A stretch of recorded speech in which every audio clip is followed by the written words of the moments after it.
ঘটনার বিবরণটা একটু দিবেন। আমাদের মোহনপুর প্রায় 7-8টা জায়গাতে রাস্তা ব্লক হয়েছে। আমাদের আফগানিস্তান ভলেন্টিয়ার আমাদের একদম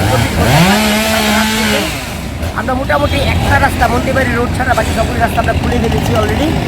যানবাহন চলাচল একদম নর্মাল হয়ে গেছে।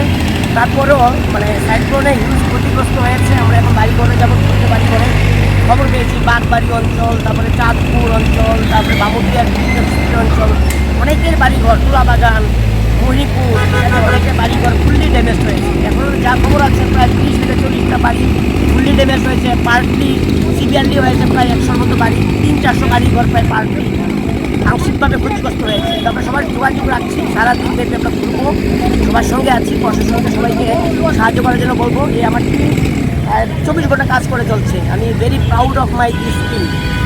যে ছেলেরা আফগানিস্তান মোহনপুরের ছেলেরা কি সুন্দর কাজ করছে ওরা। আপনারা থাকবেন সঙ্গে, সবাইকে অনুরোধ করছি আমাদের কন্ট্রোল রুমে যোগাযোগ করার জন্য, আমাদের হোয়াটসঅ্যাপ নাম্বারে যোগাযোগ করার জন্য। যেখানেই যত ক্ষতি হয়ে থাকুক না করে এটাকে আমরা সবাই মিলে ওভারকাম করবো। Thank you.